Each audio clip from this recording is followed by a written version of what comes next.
अमित शाह का युग है। अभी भाजपा में खाता न बही, अमित शाह जो कहें वही सही। बिहार में अभी जो समीकरण था उसमें सम्राट चौधरी भारी पड़ रहे थे और बिहार भाजपा में नित्यानंद राय, सम्राट चौधरी और विजय सिन्हा में तुतुमय में कोई एक दूसरे को नेता मानने को तैयार नहीं था।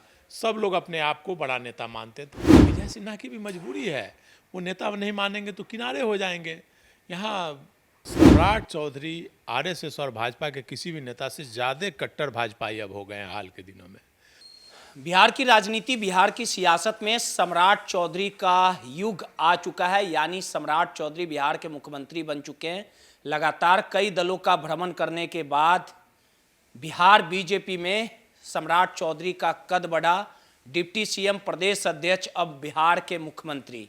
बिहार के मुख्यमंत्री बनने का प्रभार जैसे ही सम्राट चौधरी ग्रहण किए, उसके बाद मानो बिहार बीजेपी में मातम पसर गया। क्योंकि बिहार बीजेपी में जो सदियों तक भारतीय जनता पार्टी का झंडा ढोया, आरएसएस में अपनी मेहनत दिया, समय दिया और बिहार बीजेपी के हर एक पड़ाव में, सुख दुख में जो नेता साथ खड़े हुए, उन्हें दरकिनार करके भारतीय जनता पार्टी के बड़े आला कमान ने सम्राट चौधरी को बिहार का मुख्यमंत्री बनाया। और ऐसे में लगातार बिहार बीजेपी में जो बड़े नेता हैं वो दर्द और तकलीफ को झेल रहे हैं। इन तमाम मुद्दों पे बात करने के लिए हमारे साथ वरिष्ठ पत्रकार संतोष सर हैं। और एक जो मामला है वो लगातार बिहार की राजनीति में सुर्खियों में, विजय सिन्हा।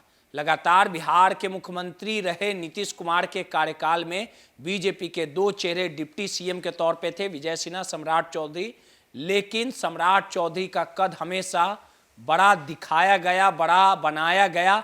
लेकिन अब जो विजय सिन्हा बिहार डिप्टी सीएम रहा करते थे, उन्हें मंत्री बनाया जाएगा या वो विधायक बने के रह जाएंगे। इन तमाम मुद्दों को समझने के लिए सर से समझेंगे। सर, बिहार के बीजेपी ने सम्राट चौधरी को वो हर कुछ दिया जिसमें कभी सम्राट चौधरी ने वो कल्पना भी नहीं की थी। और देखिए कि तमाम दलों का भ्रमण करने के बाद आरजेडी, जेडीयू, हम और उसके बाद बीजेपी, मुख्यमंत्री में प्रमोशन। विजय सिन्हा उनके साथ रहे, आरएसएस से जुड़ाव रहा, कई सालों तक पूरा जीवन अपना भारतीय जनता पार्टी में खपा दिया। लेकिन मिला क्या, जो घूम के आए उन्हें मुख्यमंत्री बना दिया गया। विजय सिन्हा समेत कई ऐसे जो बिहार बीजेपी में मंत्री रहे, नेता रहे, प्रदेश अध्यक्ष रहे, वो तकलीफ और दर्द झेल रहे हैं। इसकी भरपाई कैसे करेगा भारतीय जनता पार्टी? देखिए, भारतीय जनता पार्टी अब 90 के दशक वाली भाजपा नहीं रही, आरएसएस की भाजपा नहीं रही। अब अमित शाह और नरेंद्र मोदी की भाजपा है। कहा जाता है कि पहले कहा जाता था कांग्रेस राज में, खाता न बही, अमित एक सीताराम केसरी जो कहे वही सही। तो अब अमित शाह का युग है। अभी भाजपा में खाता न बही, अमित शाह जो कहें वही सही और नरेंद्र मोदी जो कहे वही सही। तो कोई पहली घटना नहीं है कि बाहर से आए लोगों को भाजपा में बड़ा पद दिया गया है। इससे पहले भी आप हेमंत बिस्वा शर्मा का ले लीजिए, इससे पहले भाजपा के प्रदेश अध्यक्ष जायसवाल जी बने थे, वो भी आरजेडी से चुनाव लड़े थे। कई लोग हैं जो इधर से मुख्यमंत्री हेमंत बिस्वा शर्मा भी तो मुख्यमंत्री बने, वहाँ डिप्टी सीएम पवार बने जो उनके खिलाफ थे। मतलब कई ऐसे उदाहरण हैं। और भाजपा सत्ता को देख रही है अब कि सत्ता कैसे प्राप्त किया जाए, जातीय समीकरण देख रही है। तो बिहार में अभी जो समीकरण था उसमें सम्राट चौधरी भारी पड़ रहे थे और बिहार भाजपा में सम्राट चौधरी के कद का कोई नेता था नहीं। पहले अगर देख लिया जाए तो ये 2 दशक तक लगातार 90 के बाद से 95 के बाद से कहिए कि सुशील मोदी लगातार बिहार भाजपा के नेता रहे लगभग 25-30 वर्षों तक। सुशील मोदी के बाद भाजपा में गैप आ गया, कोई ऐसा नेता नहीं था जिसकी कोई सुने। आपसी प्रतिद्वंदिता, मतलब विजय सिन्हा, सम्राट चौधरी में तुतुमय में, नित्यानंद राय, सम्राट चौधरी और विजय सिन्हा में तुतुमय में कोई एक दूसरे को नेता मानने को तैयार नहीं था। सब लोग अपने आप को बड़ा नेता मानते थे और सब लोग अपने आप को भाजपा का बड़ा लीडर समझते थे और आपस में गुटबंदी थी। लेकिन भारतीय जनता पार्टी ने सम्राट चौधरी को पहले प्रदेश अध्यक्ष बनाया, फिर डिप्टी सीएम बनाया और बड़ा पद देते हुए अब मुख्यमंत्री बनाया। तो भाजपा के अब सर्वमान्य नेता सम्राट चौधरी हो गए हैं। और बिहार भाजपा में, चाहे भारतीय जनता पार्टी की जो राजनीति रही है, जिसे पार्टी ने नेता चुन लिया उसे सबको मानना है। विजय सिन्हा का क्या होगा? विजय सिन्हा की भी मजबूरी है, वो नेता नहीं मानेंगे तो किनारे हो जाएंगे। यहाँ कितने बड़े बड़े नेता, उमा भारती, लाल कृष्ण आडवाणी, फिर आप देख लीजिए कितने बड़े बड़े नेता, कल्याण सिंह, सब लोग किनारे हो गए। भारतीय जनता पार्टी में जो पार्टी के निर्णय के साथ चलता है वही टिकता है, और पार्टी के निर्णय के खिलाफ अगर कोई करता है तो कहीं का नहीं रहता है। अंदर खेमे में एक बातें ये भी लगातार सुर्खियों में है कि जिस प्रकार से सम्राट चौधरी को जो बिहार का मुख्यमंत्री बनाया गया, इसके लिए जो अडिग फैसला है बिहार के मुख्यमंत्री रहे नीतीश कुमार ने लिया। नीतीश कुमार ने साफ लफ्जों को भारतीय जनता पार्टी को चेतावनी दिया कि अगर मुख्यमंत्री कोई बनेगा तो सम्राट चौधरी बनेगा, क्योंकि नीतीश कुमार ये चाहते थे कि कोई आरएसएस का बंदा हो या बीजेपी का कट्टर जो राजनेता हो वो ना बने। सम्राट चौधरी जो है वो नीतीश कुमार के आने वाले समय में इशारे पे काम करेंगे। ये सब सोच के ही फैसला लिया गया है नीतीश कुमार। देखिए, ये सब सोचना कि नीतीश कुमार के फैसले के साथ सम्राट चौधरी चलेंगे। सम्राट चौधरी आरएसएस और भाजपा के किसी भी नेता से ज़्यादा कट्टर भाजपाई अब हो गए हैं हाल के दिनों में। पहले उन्होंने राष्ट्रीय समता पार्टी से उनकी राजनीति शुरू हुई, राष्ट्रीय जनता दल में वो मंत्री बने, उसके बाद मजबूरी है तो भारतीय जनता पार्टी को अपनापन दिखाना तो जान लीजिए, राष्ट्रीय जनता दल में गए, राष्ट्रीय जनता दल से जनता दल यू में गए, मंत्री बने, जनता दल यू से हम में गए, और हम से फिर भाजपा में आए, और भाजपा में अब वो भारतीय जनता पार्टी के साथ रहेंगे। और अब इतना बड़ा पद मिल गया है और भी आगे उनको पद मिलेगा, इसलिए सम्राट चौधरी अब भाजपा के कट्टर नेताओं में से एक हो गए हैं। और विजय सिन्हा हो या भाजपा के कोई भी नेता हो, उनकी नाराज़गी वो भीतर ही बस बंद कमरे में ही नाराज़गी, सार्वजनिक रूप से उनकी नाराज़गी कहीं नहीं देखने को मिलेगी। ऐसा भी तो नहीं हुआ है कि नीतीश कुमार अपने फैसले पे जो अडिग हो गए, उसके बाद अमित शाह चाहते थे, नरेंद्र मोदी चाहते थे कि कोई बीजेपी जो सदियों तक मेहनत करते आया है, जो आरएसएस से जुड़ा हो, उनको बिहार का मुख्यमंत्री बनाया जाए, लेकिन नीतीश कुमार के फैसले के कारण नतमस्तक। देखिए नीतीश जी का फैसला इसलिए है कि नीतीश जी 95 में जब चुनाव लड़े थे, 95 में और 2000 का चुनाव जब नीतीश जी लड़े थे, तो लव कुश समीकरण को लेकर के आगे बढ़े थे। कुर्मी और कोयरी, उनके जो स्वजातीय वोट है कुर्मी और कोयरी समाज को लेकर के वो आगे बढ़े थे, और वो वोट उनके साथ एकजुट रहा, और उसी के बल पर वो 20 साल तक सत्ता में रहे। तो उन्होंने एक निर्णय लिया कि उनके बेटे की राजनीति भी आगे कायम रहे, उनके साथ लव कुश का समीकरण जो है वो कायम रहे। इसलिए उन्होंने कुशवाहा समाज सम्राट चौधरी को आगे किया कि सम्राट चौधरी को नेता बनाया जाए, और उसके लिए उन्होंने बीटो लगाया कि भाई भाजपा का नेता है लेकिन कुशवाहा समाज से नीतीश। अभी पूरे बिहार में क्या मैसेज है कि नीतीश कुमार ने कुशवाहा समाज का मुख्यमंत्री बनाया, उन्होंने अपने बेटे को नहीं बनाकर कुशवाहा समाज को।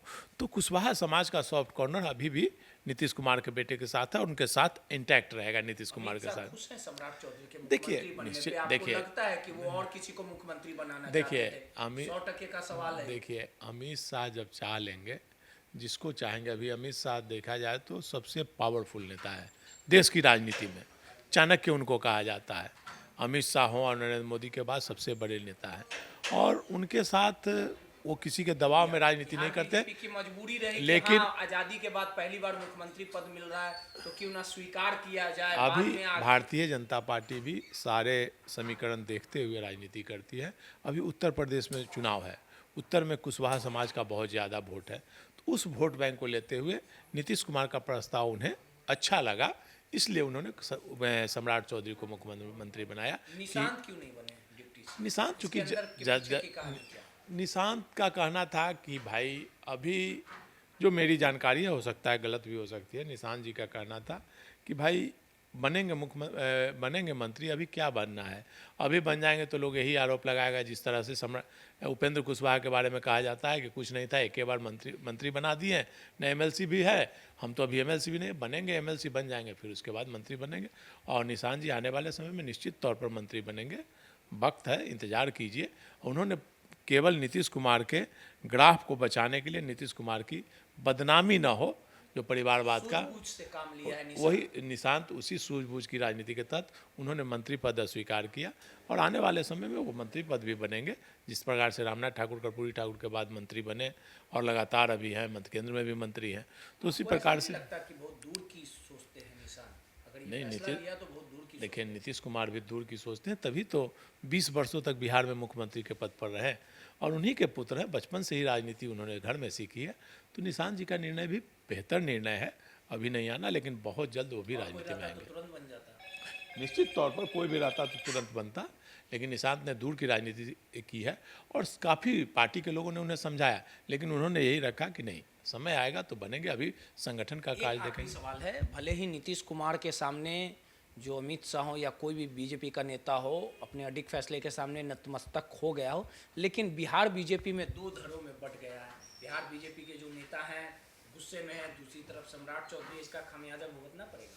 देखिए मैंने बताया ना, भारतीय जनता पार्टी में संगठन है, एक संगठन है, वहाँ व्यक्ति की नहीं चलती। व्यक्ति में चलती है तो अमित शाह और नरेंद्र मोदी की, बाकी किसी की नहीं।